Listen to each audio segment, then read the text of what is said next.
guys, and welcome. It's the 22nd of September 2014. Now, word of an alteration to the Georgia Guidestones has been going round. I just wanted to add something to this. I think it's important. Basically, what has happened to the Georgia Guidestones is, as you can see, there has been a notch created, and there has been a block inserted in that position. And it is the block, as well as something else I noted that I wanted to just talk about here with you guys, because I feel it is of extreme importance. I think that the significance of this block, which is the date that it states on there, and the 20 and 14 have been put at 90 degrees from each other on the block for a reason, and I just want to run through that, what I believe it is. Yes, this has a lot to do with Freemasonry. I mean, this is, after all, an insertion of a cornerstone, and most of you will be aware of whenever a building is being commissioned, that if Freemasons have got something involved in that they will lay the very first block on that building site, which is called the cornerstone. So work will start after that brick or that cornerstone has been laid. So this is what I'm thinking here. Let me show you the block, what they've inserted on here first of all. So here's the new block that's been fitted. I'm going to show you the detail of the date that's inscribed on there, but you can see on the first one of these 10 commandments, you can see that it says maintain humanity under 500 million, which is a massive reduction of the total population of the earth, when you consider there are 7 billion people on the planet. But let's have a closer look then of what's been inscribed on this corner block. Now again, you can see it is the cornerstone that has been laid now, and I feel there's a significant importance to this, because I believe now that they've inserted this stone, that the work is now going to start to be carried out. Now that's quite alarming when you consider that the first commandment on this is maintaining the human population of around 500 million. Does that mean then that now with this date that they are going to start reducing the numbers of the population from this point on? So here it is in all its glory. You can see it says 2014. Now there's something else I want to tell you about this block, this cornerstone that has been inserted. You'll note its smoothness compared to the the rest of the slabs that are inserted, and that is for a reason also, and it means something in masonry. Basically, when a man begins masonry, is described as a rough ashlar, which is a rough cut square brick, and as he continues through Freemasonry, he becomes refined and polished, and he ends up as a smooth square block, or ashlar. They're called ashlars in this in masonry. But the interesting thing here I want to bring to your attention regarding the ashlars are what sits behind them on any Masonic license, which I'm going to show you, so just bear with me. And here are those two ashlars. Here is the rough ashlar, or that square block, which has yet to be cut. It's a rough cut of a block, and here is the smooth ashlar, and most Freemasons would have this on their Grand Lodge certificate. I know that there's various types of certificates, but most Freemasons would have this on the bottom. But you'll also notice that there are two globes behind each ashlar, and I believe that that is the same meaning applying to those as well. That they start off with a rough cut weld in this incidence, and they improve it with this smoother cut weld, or improved or finer work has been carried out on that weld, and that is their intentions. Maybe, I mean, I'm just, you know, I just noticed that straight away, two connections to Freemasonry on the Georgia Guidestones. Firstly, you know, it was a cornerstone that has recently been inserted with the date 20 and on the side here 14, and the fact that it was an ashlar, and you know, the rest of the monument, if you look at it, is rough cut. The other thing is, I noticed, is an abbreviation, and I don't think it's by mistake that the abbreviation, I'm going to point it out to you. I might as well show you what I'm talking about so you get an idea. So just to give you an idea, you know, on a Masonic license that most Masons are awarded with, at the bottom there are those two ashlars, and you know, I think it's the same as what's on the Georgia Guidestones. So let's go back to the Georgia Guidestones then. So we're back on the Georgia Guidestones. You can see the cornerstone is an ashlar that has been smooth cut with regards to the rough cut of the rest of the slab that you know, those 10 commandments are on. So if we just run this video, there's something else I want to point to that is put on the corner as it goes down. Now I'm going to try and stop it as I can. If I fail to do it here, I'm going to there. Oh, let me see if I can just go back a tad. Right, I'll have to do it again. There, right. Notice, going down this edge, we see on the word quartz, TS, and you can see the angle that it's been put on. Right, now it stands out to me that TS represents time stamp, and if we go back up to the top of this block, we can see there is, if I can stop it at the right place, a timestamp on there. Whether that is just a coincidence or not, I don't know, but I just find it very odd.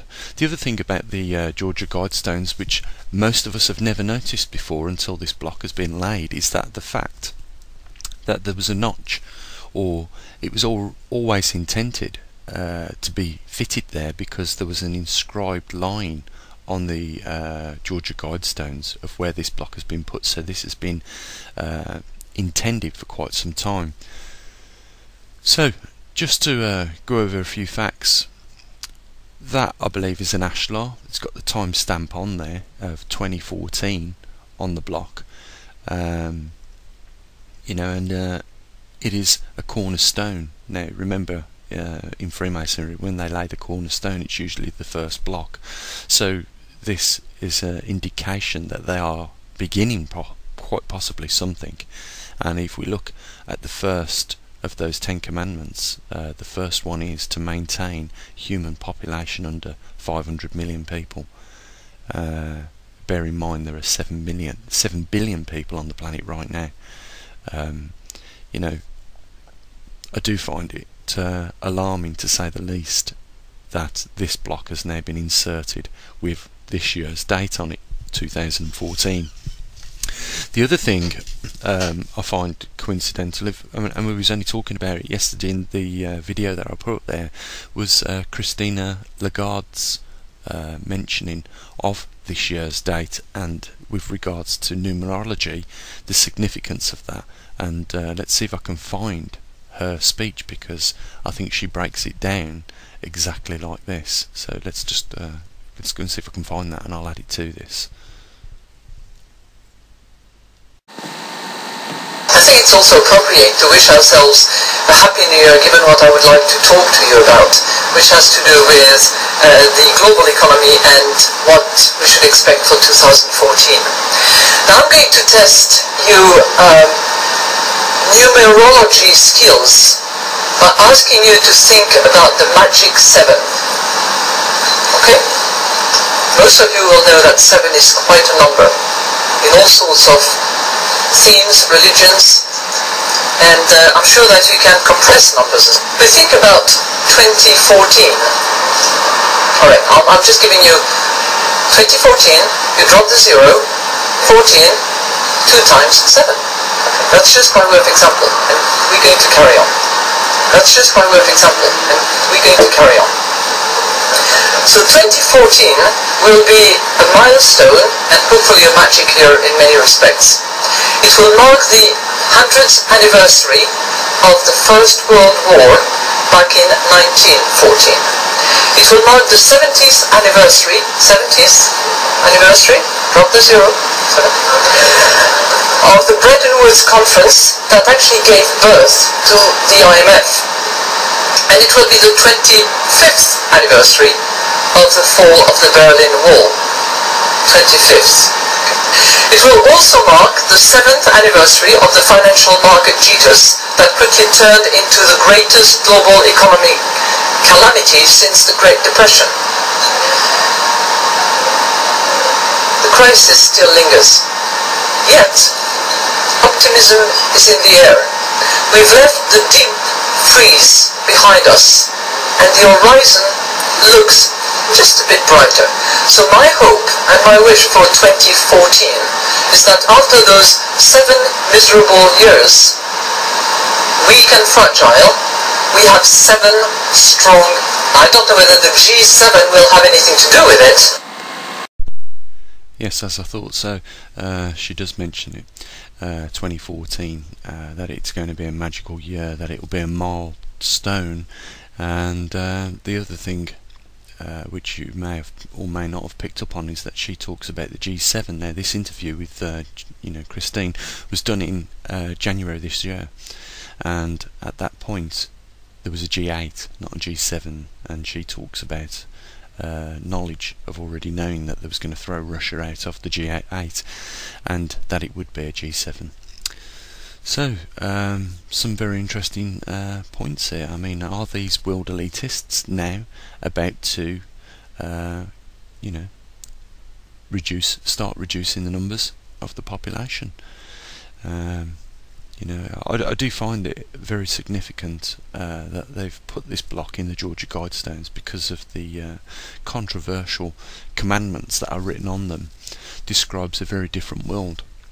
And I drew the conclusion that that was an ashlar that had been inserted with the numbers 2014, and as I showed you, behind both the rough ashlar, the smoothed stone, and the smooth ashlar, there was 2 worlds, and one was very different from the other. So it's very interesting, guys, very interesting times.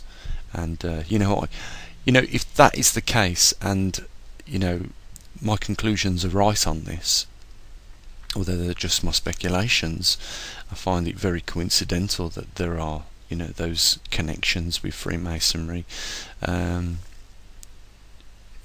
thing is, I think, is the important point here is that that block represents a clear declaration of war on humanity, because they want to pretty much wipe it out to an insignificant level. When you consider that there is 7 billion people on the planet right now, that means they are gearing up to start reducing numbers. That cornerstone is always laid before any other stone on the building, and it is an indication that the work will commence from that point on, and indeed it has been time stamped. As is indicated down the column of writing, the TS is an abbreviation of timestamp, and we've got a timestamp on there, 2014. Unbelievable and very blatant, and they know that this will hit those people that already have suspicions of this elitist New World agenda. Just something for you to think about there, guys. I think it must be stopped. There are ways of going about things, managing resources and population that wouldn't require what I believe these people are about to pull off. Is Ebola part of this? Is this war that they keep trying to get going with Russia part of this way of reducing numbers? And I think you'd agree with me, a World War III would certainly drastically reduce the numbers of people, but you know, I think that they've only got a short period of time to do this, to actually get this. Here's my view on this, and I'm not going to try and, you know, go on too much because I know you've got other things to do today, but my view is on this is that they've got till 2020 to get this job done, what they are intending to do, because by then I think the significance of 2020, if you haven't already thought about that, 2020 is also an abbreviation for perfect sight, and I think that they have a vision that they see perfect, and perhaps the year 2020 is a point in time which they would like to have this vision perfected, or, you know, this carried out by, and, you know, the world will be, in their way of looking at it, a more perfect place. Remember the ashlar and the perfect globe behind it, and the rough ashlar with the unperfect globe. This is all, I think, related in some way. It's just shocking that now they have chosen, after, you know, these stones have been there since the 1980s, to install that ashlar with the date on there, the timestamp 2014. It is certainly something that you should be talking about and giving a lot of thought to, I think. And, you know, I look forward to seeing your comments on this, and you know, what is your opinion on this Georgia Guidestone and its new edition of that block or ashlar. Give me your views, guys. You know, be safe, be prepared, and as always, bye for now.